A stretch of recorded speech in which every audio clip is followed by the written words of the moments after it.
Salut tout le monde, deuxième partie de vidéo sur les portefeuilles des super investors. Donc on va voir ce qu'ils ont fait comme nouveaux achats et nouvelles ventes.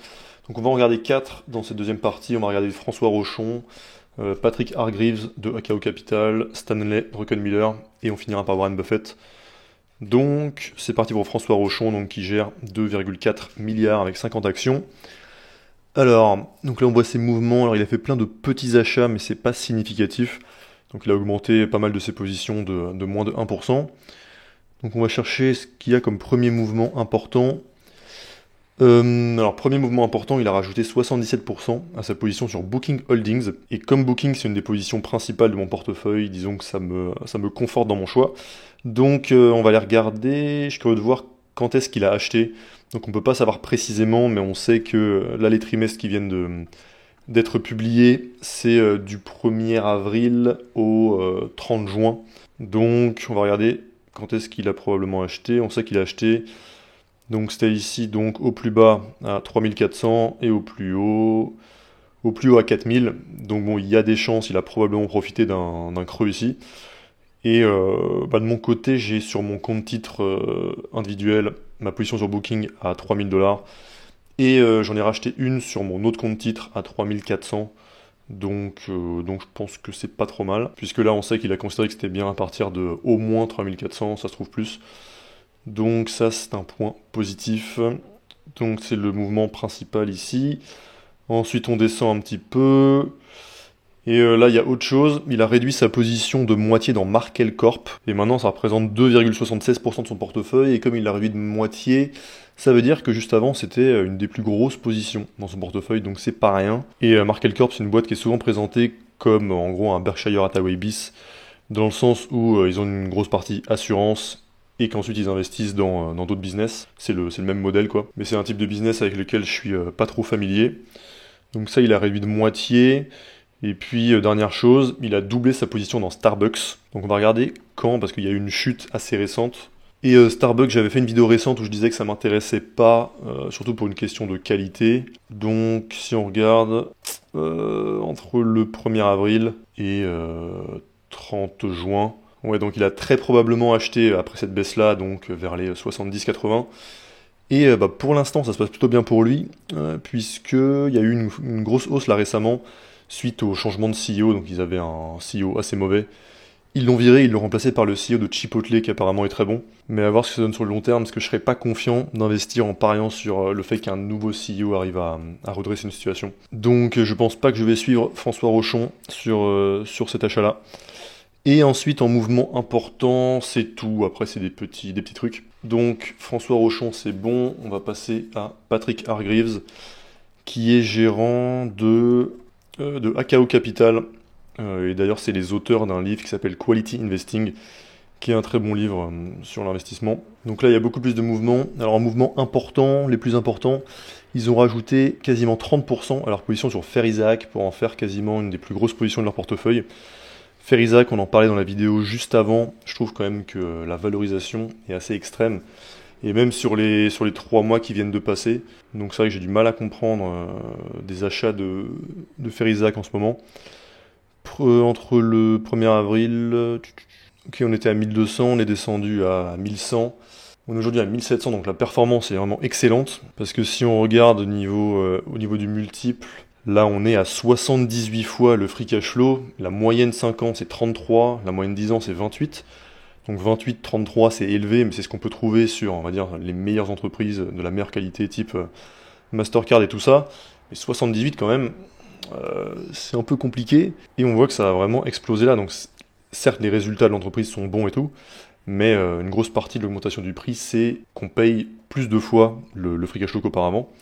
Donc le multiple de valorisation qui a augmenté. Donc si quelqu'un sait ce qui pourrait justifier une telle augmentation de la valorisation quand on est parti de 21 fois en 2022, 21 fois le free cash flow à 46 fois fin 2023. On est maintenant à 78 fois. Si quelqu'un a une hypothèse, vous pouvez me le mettre en commentaire. Parce que j'ai du mal à voir ce qui pourrait justifier ça, à moins que le free cash flow ait chuté. Mais il me semblait pas que c'était le cas, et c'est pas le cas. Et même si je regarde en trimestriel, eh bien pas non plus. Donc là pour moi Fico c'est beaucoup trop cher, donc je vais pas suivre non plus là-dessus.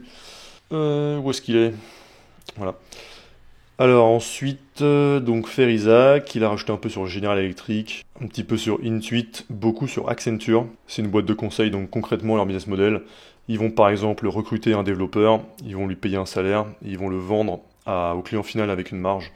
Voilà, c'est simplement ça, mais pas que sur des développeurs. J'ai jamais regardé ce que ça donnait niveau critères de qualité, et ça a l'air pas mal. Donc la croissance du chiffre d'affaires, elle est en moyenne un peu en dessous des 10%, mais ça va. Croissance du chiffre du free cash flow, elle est vers les 10-11%, donc ça passe de justesse à mon critère des 10% minimum.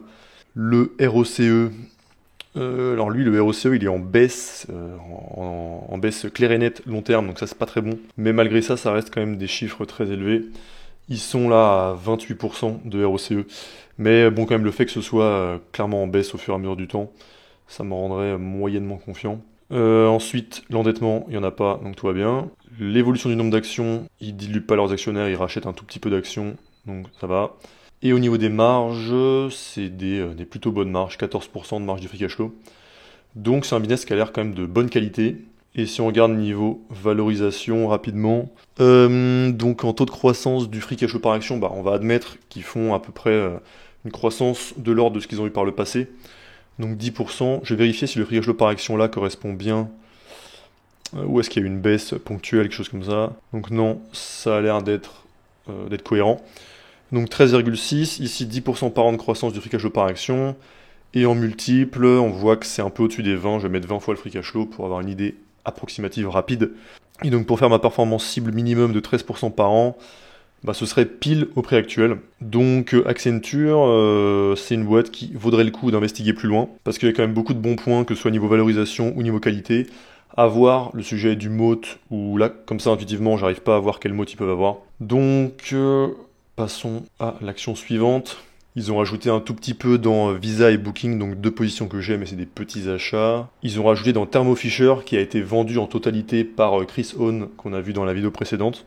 Il a ouvert une position dans Amazon, ça c'est intéressant. Il en a quand même fait 2,5% du portefeuille directement, ce qui, par rapport à la plus grosse position de son portefeuille, est pas négligeable. Et si on regarde à peu près quand est-ce qu'il a acheté, Amazon c'est une boîte qui m'intéresse beaucoup, mais à chaque fois je repousse le moment où je vais l'analyser, parce que je sais pas trop comment m'y prendre niveau valorisation. C'est un cas un peu particulier. Donc je pense que pour me motiver, il faudrait qu'il y ait une grosse panique sur l'action.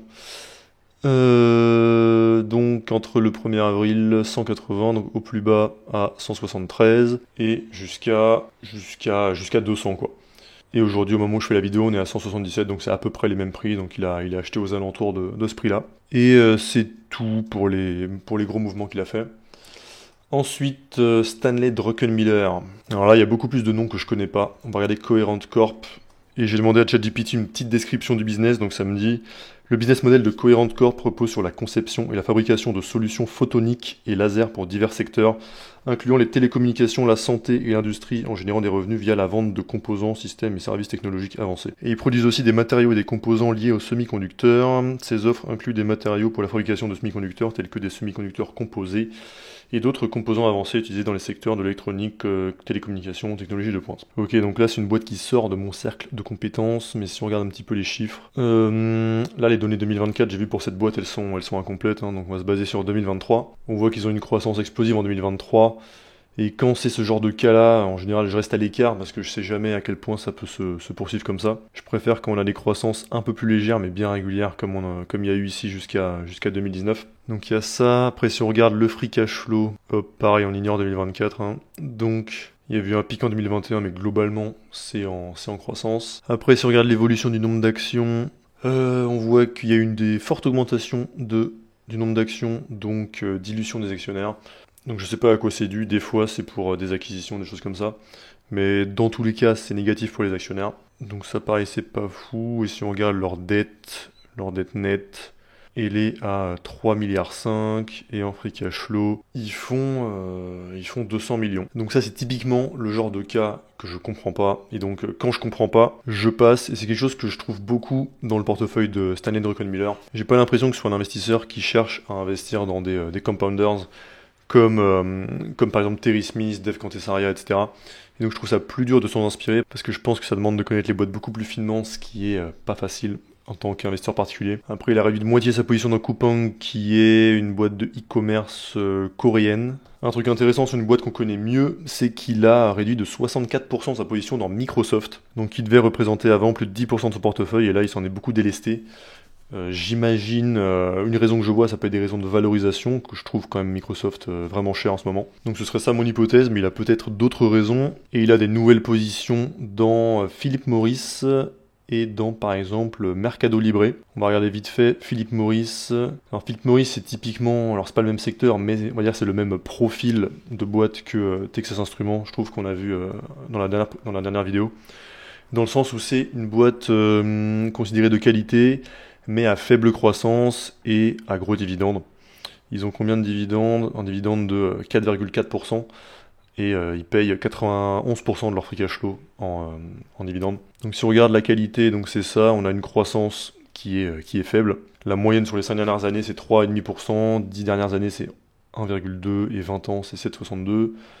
Le free cash flow il est stagnant, le free cash flow n'a pas bougé de 2009 quoi, à 2023.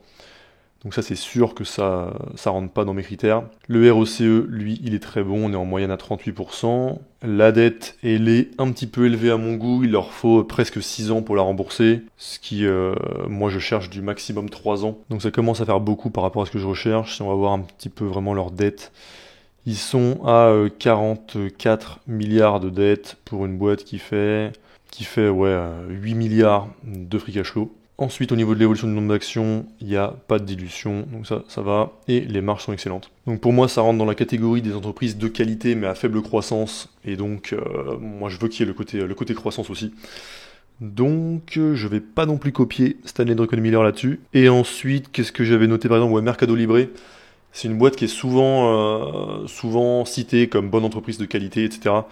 Donc c'est un peu le Amazon d'Amérique du Sud en gros. Et si on regarde ce que ça donne niveau critères de qualité, alors là c'est des croissances explosives, plus de 30% par an, voire 70% par an sur les dernières années, et ça doit faire 20 ans qu'ils sont en forte croissance. Ensuite, le free cash flow, la même chose, très forte croissance, le ROCE, il est très élevé, 60% maintenant. La dette, ils sont pas endettés, ils peuvent la rembourser en moins d'1 an, tout va bien. Ils diluent un petit peu leurs actionnaires, le nombre d'actions a augmenté de 14,5% en 5 ans, mais par rapport à des tels niveaux de croissance, c'est encore acceptable.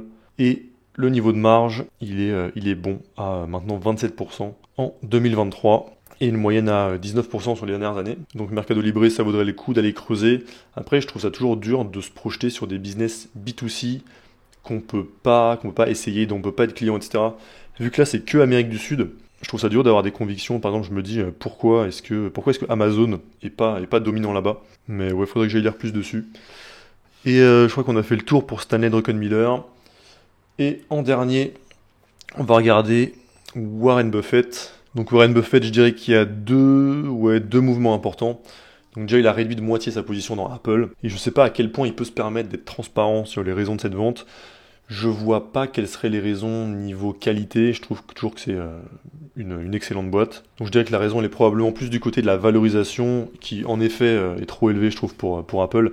Sachant qu'il l'avait acheté à quelque chose comme 10 fois les bénéfices, donc les multiples aujourd'hui c'est 32 fois. Et quand on pense qu'il avait plus de 50% de Berkshire Hathaway sur Apple, ça peut se comprendre qu'il réduise de moitié. Donc voilà, mais c'est pas quelque chose qui me freinerait d'investir dans Apple si Apple atteint une valorisation qui m'intéresse. Donc il y avait ça. Et ensuite, autre truc intéressant, il y avait un nouvel achat sur Ulta Beauty. Alors on voit que ça représente que 0,1% du portefeuille. Donc ça reste petit, pourtant ça a eu un gros effet sur le cours de l'action. Juste après l'annonce du fait qu'il avait acheté, il y a eu ce pic-là de 329 à 372. Donc bien joué à ceux qui avaient acheté avant, après à voir si ça continue comme ça à long terme. Et Ulta Beauty, j'en avais parlé dans des vidéos précédentes. C'est une entreprise qui répond à mes critères de qualité, je m'étais tâté à l'acheter. La raison pour laquelle je ne l'ai pas fait, c'est un peu similaire à ce que je disais sur Mercado Libre, c'est que j'ai du mal à me lancer en général sur les business B2C que j'ai jamais pu expérimenter, visiter ou être client, etc. Comme j'ai jamais vu un Ulta Beauty et que j'ai jamais connu quelqu'un qui est rentré dans un Ulta Beauty, je trouve ça beaucoup plus dur d'être confiant dans un investissement. Mais pour le coup, au niveau des chiffres, tout était rempli, hein, croissance régulière à 2 chiffres, 10% à peu près. Pareil pour le free cash flow, un bon ROCE, peu de dettes, réduction du nombre d'actions, des marges qui sont pas mal. On est autour des 10%, en vrai c'est pas énorme par rapport aux autres boîtes de mon portefeuille. Et par contre, surtout aussi, la valorisation était très bonne. Là, ça a augmenté, mais bon, on reste quand même bien en dessous des moyennes historiques. Donc dans mon cas, j'ai pas envie de FOMO juste parce que Buffett a acheté après que l'action ait pris 20% en un jour. Donc là, je vais pas me précipiter pour l'acheter, mais c'est plus que c'est un bon point pour les personnes qui étaient déjà dedans avant qu'on apprenne que Warren Buffett l'a acheté. Donc conclusion sur les 4 portefeuilles du jour. Donc un peu comme la vidéo précédente, hein, c'est assez calme. J'ai pas trouvé particulièrement de nouvelles idées d'action, ou ça m'a pas fait non plus changer d'avis sur une action, etc. Bon, il y a François Rochon qui a pas mal renforcé Booking Holding, donc ça me rend un peu plus confiant. Il a divisé par 2 Markel Corp, donc ça aussi ça peut être significatif pour quelqu'un qui a investi dedans. Et il a doublé sa position dans Starbucks, donc ça peut être 3 mouvements notables. Dans le portefeuille de Patrick Hargreaves, il y a pourquoi pas Accenture à aller investiguer, même si j'ai un peu un rejet de ce genre de boîte, donc je pense que je vais avoir la flemme. Et après, Stanley Druckenmiller, je trouve ça en fait trop dur de s'en inspirer. C'est un style d'investissement qui est trop différent. Donc pour moi, assez peu actionnable. Et sur Buffett, si j'avais du Apple en portefeuille, ça me ferait pas paniquer qu'il ait vendu 50%. Je pense que je toucherai pas ma position. Et puis il y a son achat sur Ulta Beauty. Donc voilà, c'est tout pour cette vidéo et pour ce trimestre des annonces des portefeuilles des super investors. Et puis pour terminer, je rappelle que si vous voulez analyser vos actions avec Graham et rejoindre la communauté privée, c'est le premier lien en description. Et on se retrouve pour la prochaine vidéo. A plus!